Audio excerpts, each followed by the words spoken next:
Hi, everybody. Welcome to 6 steps to build, distribute, and sell your custom mobile app. And by custom mobile app, I mean a native Salesforce-connected mobile app that's not within Salesforce One, now known as Salesforce Mobile. As a publicly traded company, we have to show you this forward-looking statement, which you've probably seen by now. The gist of it is, please make any purchasing decisions based on generally available products and not some forward-looking products or unreleased products that you may see here today. My name is Michael Epstein. I'm a senior ISV technical evangelist, which means we help ISV partners be technically successful on the Salesforce platform. My contact information is in the middle there in that gray box, so if you have any questions after this presentation, feel free to reach out to me anytime or as you're building your mobile app. And you can also take a picture of the QR code, which will take you to a page with all the links that I'll present during the presentation. And I'll show you the QR code again at the end, too. Okay, so our agenda is to discuss the 6 steps to take your mobile app from idea to selling on the AppExchange and AppStore. So 6 high-level steps. First, get a developer edition org, create a connected app, code your mobile app, publish in the App Store, be it Apple App Store or the Google Play Store, package your app, and sell on the AppExchange. And obviously of these 6, number 3 is the one that's going to take you the most time, but from a high-level perspective, these are the 6 discrete steps. So for purposes of our discussion today, let me just share with you about a reference app, something that I published about a year ago, and I'll refer to it during some of these 6 steps. It's called Limits for Salesforce. It monitors rationed org resources. So, you guys still hear me? So as you may know, Salesforce is a multi-tenant environment, so there are limits on every tenant to make sure that you don't adversely impact the resources available to other tenants. And those resources are also exposed through a REST API endpoint. This app, Limits for Salesforce, shows you the current state of the limits for your org. It's a native iOS app that I wrote in Swift. It was published on the Apple App Store and the Salesforce AppExchange in 2016, and it was relaunched a few weeks later as a Salesforce product known as Limits Monitor, which is on the Apple App Store today. So the first step of the 6, get a developer edition org, also known as a DE org. It's free. It's a fully featured Salesforce development environment. It's just limited in the amount of data that it can store, and it has fewer user licenses. Now, independent software vendors, the partners that I work with, typically use DE orgs to package their app's Salesforce metadata for distribution and sale. And it's important to note there it's Salesforce metadata. You don't package your Swift code or your Java code for the mobile app there. You package the back-end Salesforce metadata. Developer edition orgs will never expire as long as you log in once every 6 months. And you can get your DE orgs, as many as you like, at the developer.salesforce.com/signup. And no salesperson will call when you submit that form. Step 2, create a connected app. Now, a connected app is Salesforce's term for the server-side representation of your app, and it integrates a web, canvas, or mobile application with Salesforce via APIs. It generates a consumer key for you, which is also known as an API key on other platforms. And it uses standard protocols, for example, OAuth 2, which is what I used in the Limits mobile app, and you'll use in your mobile app. And it enables Salesforce admins to control user access and to set per-app security policy. So they would install the connected app in an org, and then they can control access of their users to your mobile app, and they can set per-app security policies. The first step in creating a connected app is to go to the Lightning Experience App Manager. And you can see on the left sidebar there, if you search for App Manager, it will show up in the left admin sidebar. Click on that, and then you'll be taken to the Lightning Experience App Manager. Press the New Connected App button. And most of it is self-explanatory, what you need to do in this step, but let me just highlight a few things that are particular to a custom mobile app. Near number 1 there, you complete all the basic information and include a logo icon, an info, a little bit of information about your app. Those are useful for branding. It's optional. Anything that isn't highlighted in red is optional, but it's useful for branding your app. And those logos will show up in various places through the app cycle as the user is authenticating, as the admin is looking at some information about your app. Next to number 2, you can see a checkbox, and once you tick that, enable OAuth settings, some more fields will be revealed. They are hidden until you tick that box. Next to number 3, you should enter a callback URL. This is one of the more important points. That callback URL should have a custom scheme, a custom protocol, not HTTP or HTTPS. The actual URL does not matter. It just has to have a correct format and not be a web HTTP or HTTPS URL. For my app, the limits monitor, I used limits://go. And finally, in number 4, select at least those 3 OAuth scopes: access and manage your data, access your basic information, and perform requests on your behalf at any time.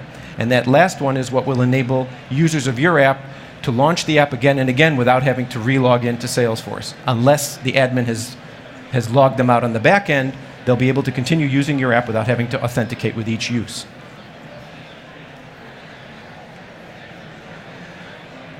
Click Save when you're all done filling in the information, and you'll be presented with this page. On the left, the circled area shows the consumer key or the API key for your app. That's going to make an appearance in your mobile code. And on that right circled line there, you can see the callback URL. That is the custom URL that you defined with the custom protocol. Just take note of those 2 items. We get to step 3, which time-wise is the longest one: code your mobile app.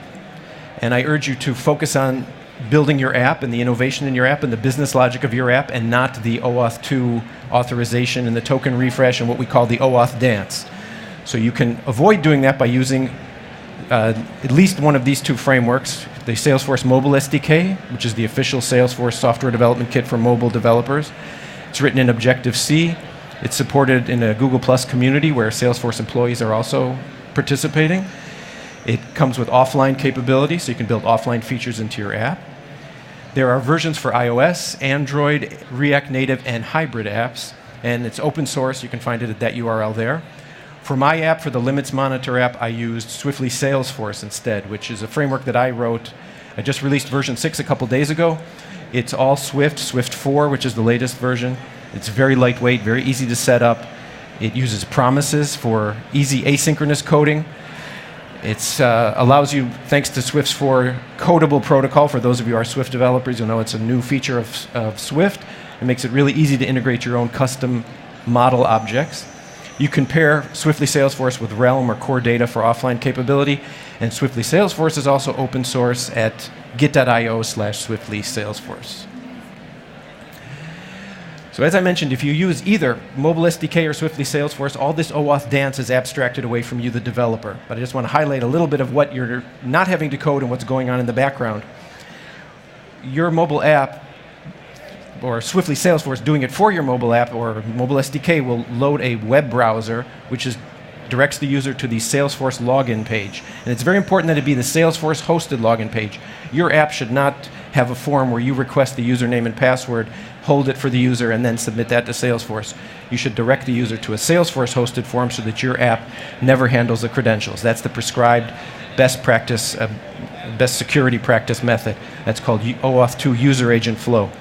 So the user enters their information only in a Salesforce form, then they're presented with the authorization screen, which conforms to the scopes that you defined earlier in the connected app definition.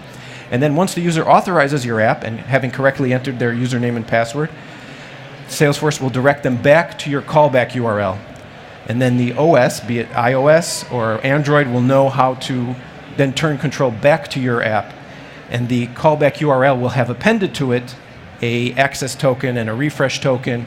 And if you use these frameworks, Mobile SDK or Swiftly Salesforce, you'll have access to that token, and that token is included automatically, abstracted away from you, the developer, in every request that's made to Salesforce. Step 4, publish your app in the App Store. So submit your app binary to the Apple App Store or the Google Play Store or both, and note the URL of your new listing. And then come back to the connected app definition. You can see in the circled area there's a field for app binary URL. This is optional. There's no effect on the Salesforce end, but it is useful for Salesforce administrators who may be viewing information about your app to be able to have a link to the listing on the App Store. Step 5 is package your app to create a Salesforce managed package with the connected app definition and any custom metadata that you may have defined. So this is pretty straightforward and very well documented. So in our short time here, I won't go through all the steps, but just direct you to either online help, where you can search for managed package, or at the very bottom there's a link to the ISV Force Guide, which has lots of information on building managed packages, what goes in them, how to update them, etc. For my Limits Monitor app, I only had a connected app definition. So that's the only item, the only component that gets added to the connected app. But if your app requires custom objects, which are akin to database tables, or custom fields, which are like database columns, or other things like validation rules, any custom metadata you've defined on the Salesforce backend needs to go in that package. So when you're done, click Upload, and your package is ready and could be installed with one click in any org, although it doesn't appear on the AppExchange. It's like a hidden link.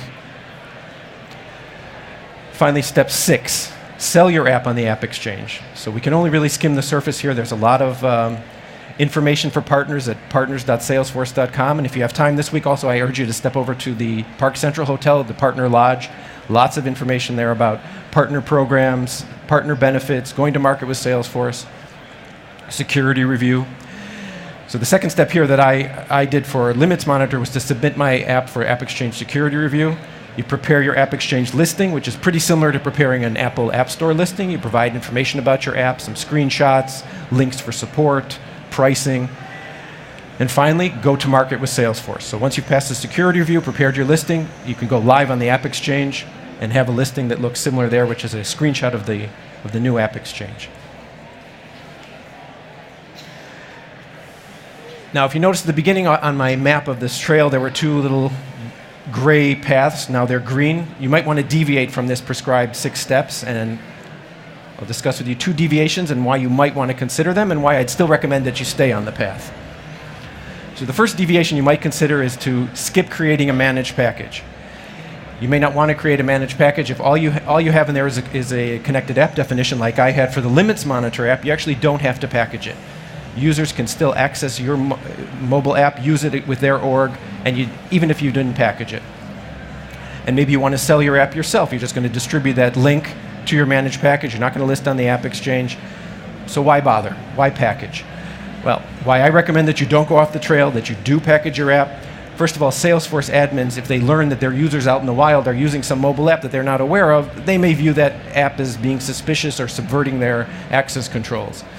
Secondly, if they have enabled, the admin has enabled app whitelisting in the org, then your users actually cannot use the app, because app whitelisting means that only connected apps that have been explicitly installed and approved by the administrator can be used, and all others are blocked.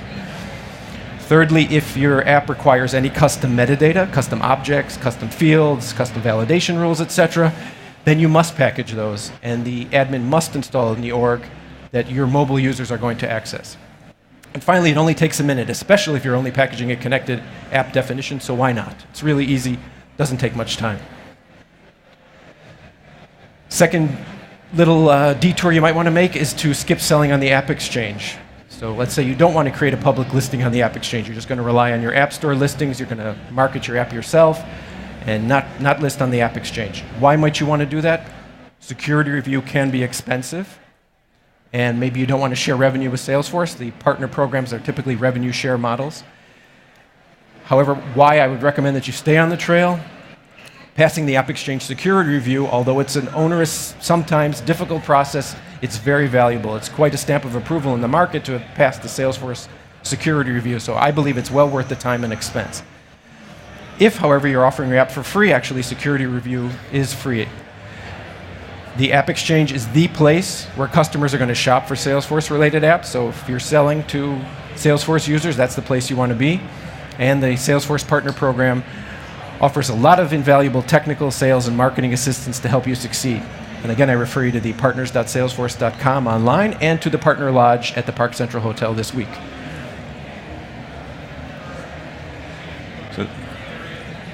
So here's just a few more links that I had mentioned, and again, that QR code. I'm going to also put up all these slides in PDF format on the agenda builder, so you'll have access to all this. Just one more set of resources. Okay, we actually have a few minutes for questions if there are any. Anyone have any questions? All right. Thank you very much for coming.